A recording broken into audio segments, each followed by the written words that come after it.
बिस्मिल्लाहिर्रहमानिर्रहीम व्यूअर्स अस्सलाम वालेकुम। उम्मीद है आप सब खैरियत से होंगे। व्यूअर्स, हम एफएससी आईसीएस पार्ट 1 की जो बुक है उसका सेकंड चैप्टर हम डिस्कस कर रहे थे। इस चैप्टर की पहली एक्सरसाइज का एक लेक्चर हम देख चुके हैं। आज हम एक्सरसाइज 2.1 का जो सेकंड लेक्चर है उसको देखेंगे। तो व्यूअर्स, पहले लेक्चर में हमने सीखा सेट क्या होता है, सेट को हम कितने तरीक़ों से रिप्रेजेंट करते हैं, जिससे हमें पता चला कि एक हमारे पास टेबुलर मेथड होता है, एक डिस्क्रिप्टिव मेथड होता है और एक हमारे पास सेट बिल्डर नोटेशन होता है। फिर हमने देखा कि सेट्स जो हैं इनको कितनी टाइप्स में हम डिवाइड करते हैं। तो फिर हमें पता चला कि फाइनाइट सेट होता है और इनफाइनाइट सेट होता है। फाइनाइट जो है उसके बारे में हमने देखा, उसमें सिंगलटन सेट भी होता है, एम्प्टी भी होता है, ठीक। तो वो कैटेगरीज के हिसाब से फिर हमने देखे सेट्स जो हैं उनकी जो हमने मेन कैटेगरीज बनाई हुई हैं, मीन टू से natural, whole, integers, even, odd, वगैरह, सही। तो आज हम एक्सरसाइज स्टार्ट करने से पहले एक छोटा सा टॉपिक है सबसेट का, उसे हम देखेंगे सबसेट क्या होता है। Subset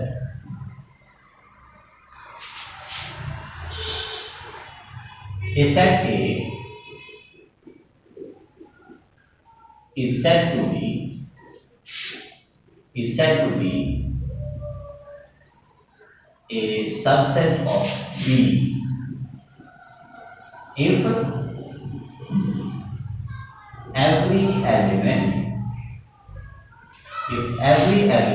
of set A is also a member of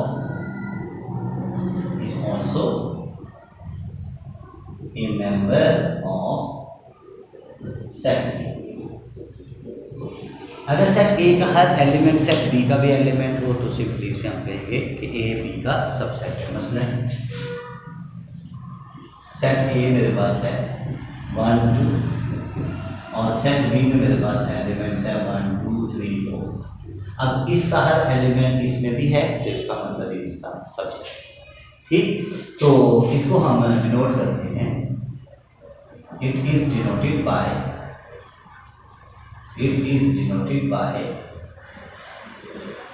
A is a subset of B। पढ़ते कैसे हैं? A is a subset of B, ठीक। ये इसका सिंबल है। अच्छा, अब सबसेट जो है ना, हम इसकी टाइप्स देखने जा रहे हैं, टाइप्स ऑफ सबसेट्स।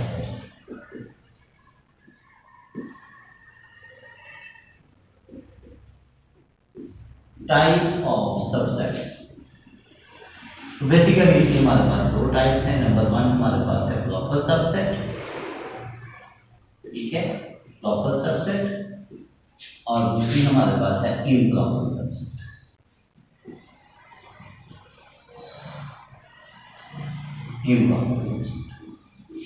अच्छा,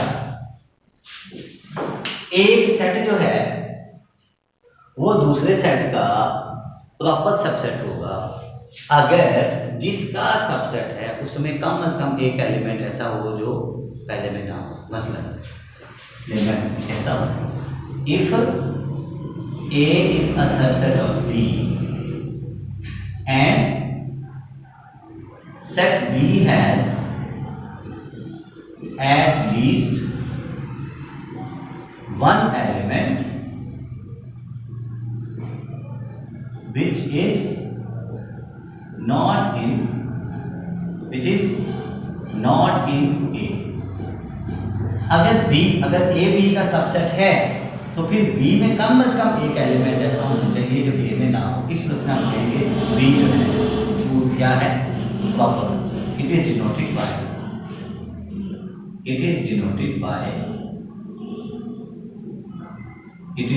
bye A is a proper subset of B, ठीक।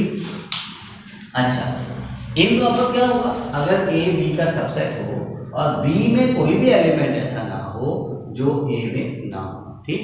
तो यहाँ पे देखिएगा, if A is a subset of B and B has no element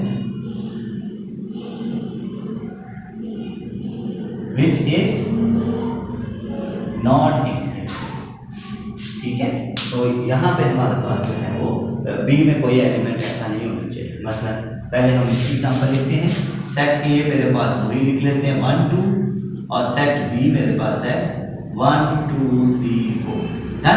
अब यहाँ पे देखिएगा, लेट्स से मेरे पास सेट है 2 4 6, और सेट बी में लिख लेता हूँ 6 4 एंड 2। तो देखिए 2 इसमें है, 4 इसमें है, 6 इसमें है, इसका सबसेट हो गया। अब इसमें कोई एलिमेंट ऐसा आपको नहीं मिल रहा जो इसमें हो, तो इस सूरत में फिर ए बी का सबसेट तो है लेकिन इम्प्रॉपर है, प्रॉपर नहीं। यहाँ पे देखिए 1 इसमें है, 2 इसमें है, 3 एक ऐसा एलिमेंट जो इसमें नहीं है, 4 भी है, एटलीस्ट 1 चाहिए, इसमें तो ज्यादा है। इस सूरत में ए जो है वो बी का सबसेट है। अब यहां से मैं एक और डेफिनेशन आपको बताने जा रहा हूं, सुपर सेट। सुपर सेट ये क्या होता है? If A is a proper subset of B, then B is called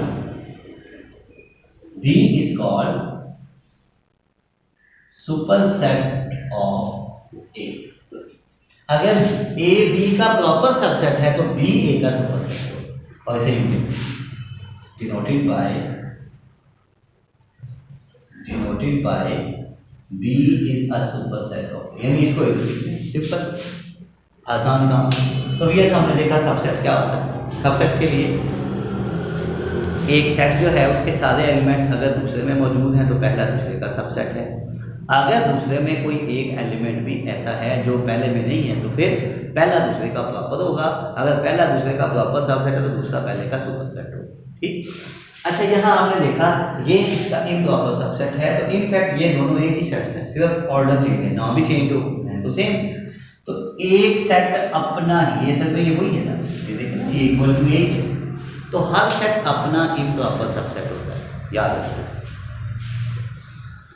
each and every set is an improper subset of itself. Her set अपना ही जो है वो इम्प्रॉपर सबसेट होता है। ठीक, इसे हम उर्दू में कहते हैं गैर वाजिब, वाजिब नहीं होता। बहरहाल अब व्यूअर्स हम चलते हैं अपनी एक्सरसाइज पे, एक्सरसाइज 2.1 पे। उसका पहला क्वेश्चन है, right each of the following in set builder notation. Exercise 2.1।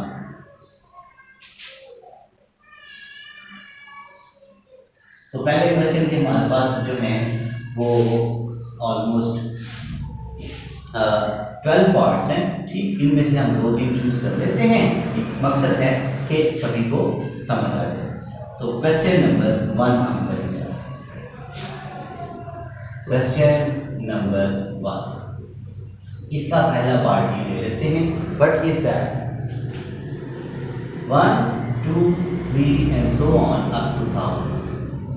ये हमारे पास एक सेट दिया हुआ है और हमसे कहा जा रहा है कि आपने इसको सेट बिल्डर नोटेशन में लेके जाना है। हमने पढ़ा है कि एक सेट को जाहिर करने के 3 तरीके हैं। एक हमारे पास टेबुलर है, एक हमारे पास डिस्क्रिप्टिव है, और एक हमारे पास सेट बिल्डर है। अब सोचिए इसको सेट बिल्डर में तो लेके जाना है, बाकी बचे 2, एक टेबुलर और एक डिस्क्रिप्टिव। ये आपको कौन सा लग रहा है? ये हमें लग रहा है टेबुलर। क्यों? डिस्क्रिप्टिव में तो भाई वो लिखा हुआ आता है, इंग्लिश लैंग्वेज इंग्लिश में लिखा हुआ आता है, उर्दू लैंग्वेज उर्दू में लिखा हुआ आता है, तो ये टेबल बना हुआ है, ये ब्रैकेट्स में लिखा हुआ है। तो फिर इसे हमने लेके जाना है डिस्क्रिप्टिव में। तो डिस्क्रिप्टिव में के लिए मैंने आपको बताया था, आप सबसे पहले देखेंगे, ढूंढेंगे ये किस सेट के एलिमेंट्स हैं। तो ये 1 2 3 एंड सो ऑन, ये मुझे नेचुरल के लग रहे हैं। ये वैसे इंटीजर्स के भी हैं, ये वैसे होल के भी हैं, ये पॉजिटिव इंटीजर्स भी हैं। लेकिन आपने कोशिश करनी है जो सेट जो है वो आपका सबसे शॉर्ट हो, जिसके लिए बताना आसान हो।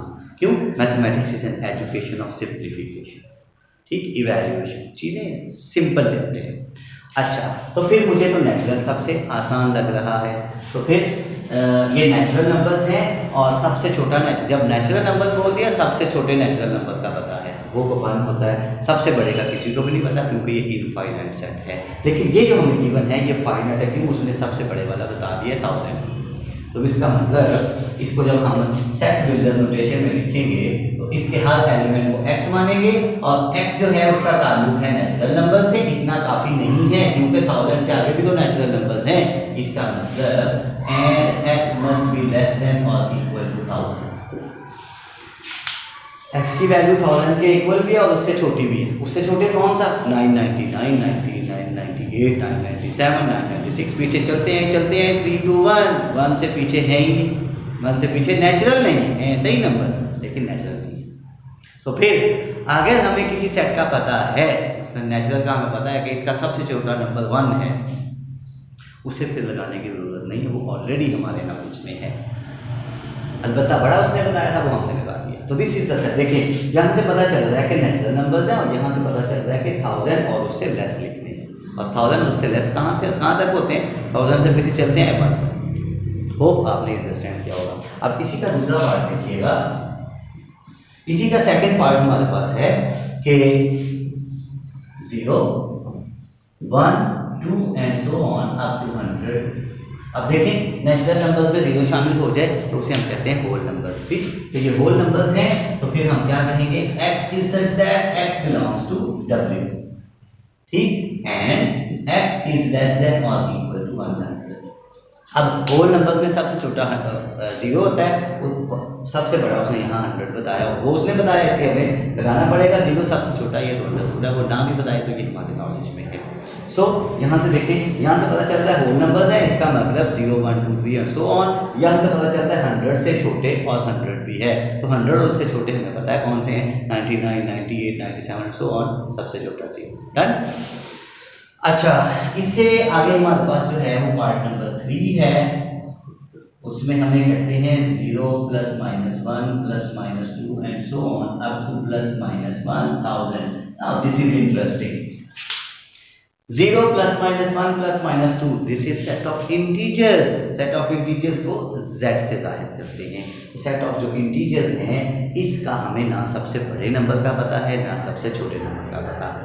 क्यों? देखिए ना, यहाँ 1000 दिया है, 1001 1002 1 2 आगे चलते जाए और पीछे -1000 सबसे छोटा है, इससे पीछे चलते जाएं आप लोग।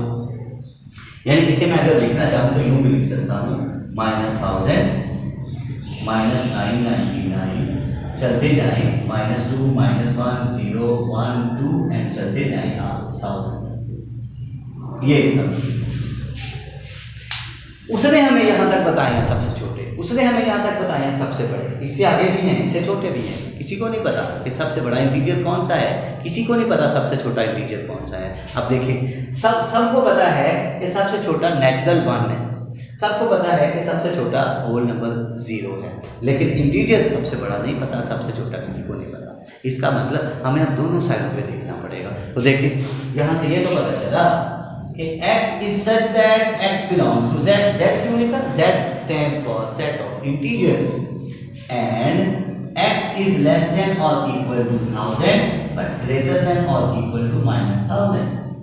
अब इधर सिर्फ रिस्ट्रिक्शन आपने नहीं लगानी, इधर भी आपको लगाना पड़ेगा। क्यों?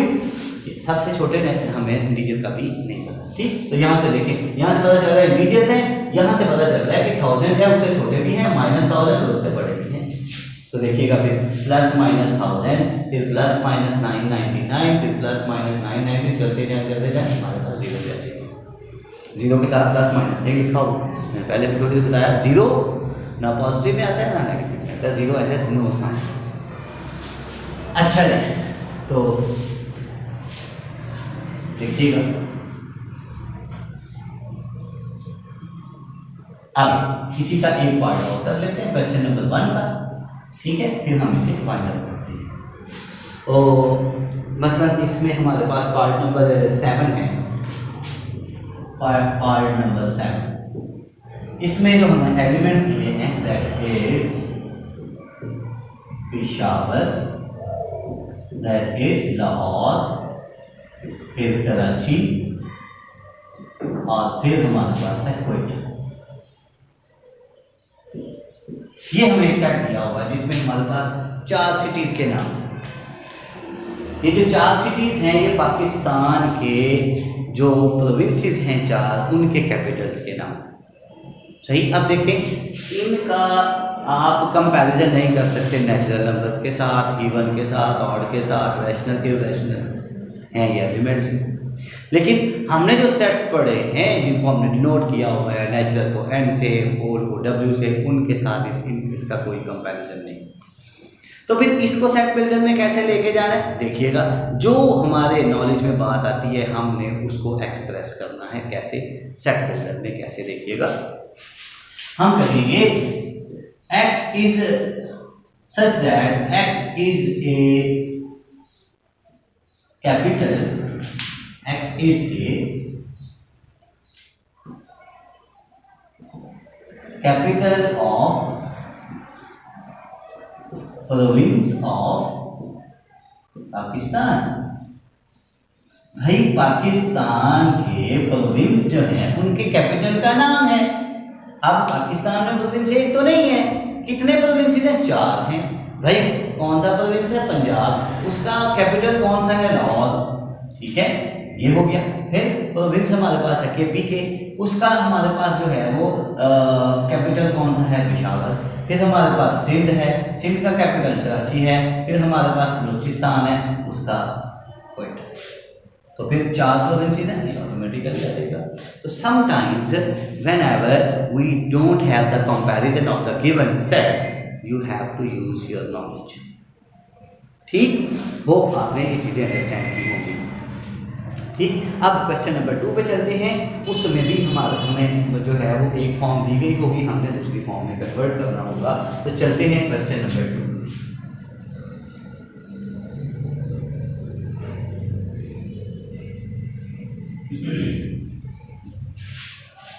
Question number 2, what is that?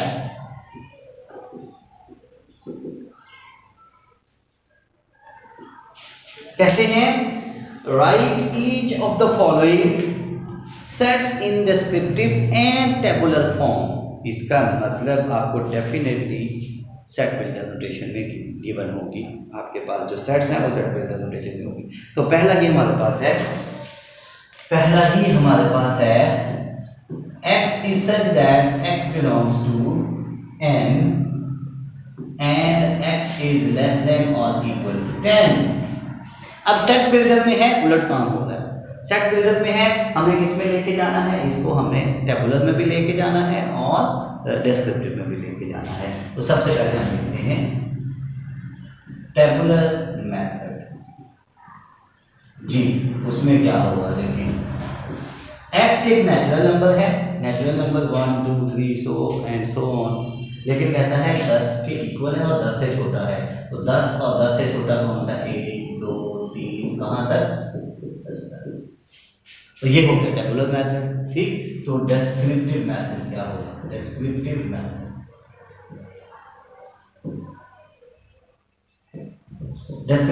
में क्या करें? बल्कि आगे हम यूं करते हैं, एक हम कॉलम बना लेते हैं, दूसरा कॉलम भी तीसरा भी हम पढ़ा। ये हमारे पास डिस्क्रिप्टिव मेथड क्या होगा? डिस्क्रिप्टिव मेथड इसका क्या होगा? 1 से लेके 10 तक नेचुरल नंबर्स या फर्स्ट 10 नेचुरल नंबर्स। ठीक, तो फर्स्ट 10 नेचुरल नंबर्स। ठीक, ये डिस्क्राइब आपने कर दिया। ठीक, तो इस क्वेश्चन के लिए बेस्ट ये है कि आप इसके 3 कॉलम बना लें। ठीक है, क्वेश्चन नंबर 2 के 3 कॉलम बना लें। ठीक है, पहले कॉलम में आपकी अमाउंट लिखी होगी, दूसरे कॉलम में हमारे पास क्या होगा? देखिएगा, एक ये कॉलम, एक हमारे पास ये कॉलम, और यहाँ पे हम लिख लेते हैं ये अमाउंट है जो हमारे पास गिवन सेट है, गिवन। यहाँ पे हम कह देते हैं टेबुलर मेथड। ठीक है, और इसे हम कह देते हैं डिस्क्रिप्टिव मेथड।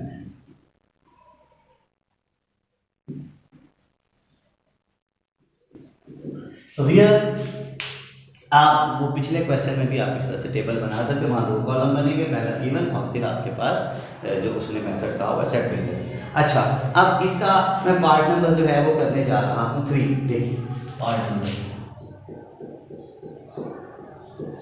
तो पार्ट नंबर 3 में कहते हैं x is such that x belongs to z -5 is less then x is less then 5, that is part number 3। मतलब इंटीजर्स हैं, अब इंटीजर्स को z से जाहिर करते हैं, हमें z से पता चला। अब x की वैल्यू 5 से छोटी है, -5 से बड़ी है, तो इंटीजर्स हम देखें, इंटीजर कौन से होते हैं देखें, -3 -2 -1 0 1 2 3 एंड सो ऑन। ये इधर से पीछे आ रहे, उधर से बढ़ रहे, इधर से कम हो रहे। अच्छा, अब -3 से छोटा, -4 से छोटा, -5, हमें -5 से बड़ा चाहिए, तो -5 से बड़ा -4 होगा, -4 से बड़ा -3, फिर -2, फिर -1, फिर 0 1 2 3 4 5 से हमें छोटे चाहिए, तो फिर -5 और 5 के बीच में हमें सारे चाहिए। तो -5 और 5 के बीच में फिर कौन कौन से आएंगे, ये -4 और इधर से 4, ये वाले आएंगे सारे।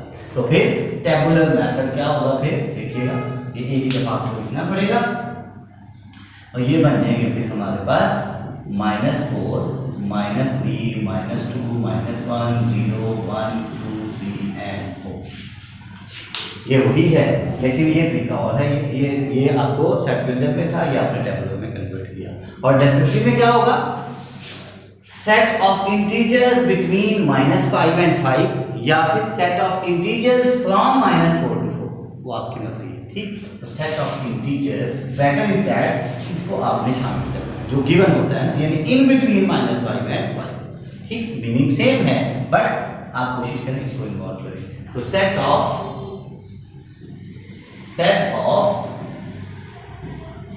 Integers between -5 and 5, done. Hope आप मतलब इसके आगे क्वेश्चन जो है वो कोशिश करेंगे। इसके दो पार्ट्स में और करूँगा, एक उनमें हमारे पास है पार्ट नंबर 9। देखिए पार्ट नंबर 9, तो वो क्या है हमारे पास, x is such that x belongs to O with odds and 5 is less than or equal to x is less than 7. Odd numbers 1 plus minus 1 plus minus 2 plus minus 3 and so on, यानी वो number जो दो के table में नहीं आते, 1 3 5 7, ठीक, और पीछे -1 -3, ठीक। अब हमें वो और चाहिए जो 5 के इक्वल हो और 7 से और 5 से बड़े हो और 7 से छोटे हो, यानी 5 चाहिए क्योंकि इक्वल है और 5 ऑड ही है, सही। अच्छा, 5 से बड़ा कौन सा है, और 7 है, लेकिन 7 से छोटे, इसका मतलब देखिए यहाँ मैं और लिखता हूँ, आगे वाले लिख लेता हूँ, 1 3 5 7 9 एंड सो ऑन। देखिए 5 तो चाहिए ही चाहिए, 5 से बड़े हमारे पास 7 भी है 9 भी है एंड सो ऑन, यहाँ तक तो बात हो गई। इससे आगे यानी ये हम आगे जाते हैं, तो 5 भी चाहिए, इससे आगे भी। वो कहते हैं 7 से छोटे, तो 7 से छोटा भी एक ही है 5, सही, क्योंकि ये तो हमने ले लेंगे, क्योंकि उसने कहा 5 से बड़े चाहिए, तो ये तो 5 से छोटे हैं, ये तो गए 5 के इक्वल, ये हमें चाहिए 5 से बड़े भी चाहिए, ये बात हमने यहाँ तक की है अभी तक। अगर हमें 7 से छोटे चाहिए तो 7 से छोटा तो फिर ये है, तो फिर ये क्या आएगा, तो फिर टेबुलर फॉर्म में हमारे पास आ जाएगा 5, सही। अच्छा, अब ये अगर 5 है तो फिर इसकी डिस्क्रिप्टिव फॉर्म क्या होगी, एक एलिमेंट है तो इसे क्या कहेंगे, सिंगलटन सेट, ठीक है, सिंगलटन सेट विद एलिमेंट 5, इसमें एक एलिमेंट, सही। इसका लास्ट पार्ट जो है वो मैं करूंगा part number 14। What is that? X is such that x belongs to Q and x is equal to -x। बहुत इंटरेस्टिंग है, ध्यान से देखिएगा, सबसे डिफरेंट है। वो कहता है तमाम ऐसे रैशनल नंबर्स लेने हैं आपने, x is such that x belongs to Q, कि जो अपने ही नेगेटिव के इक्वल हों।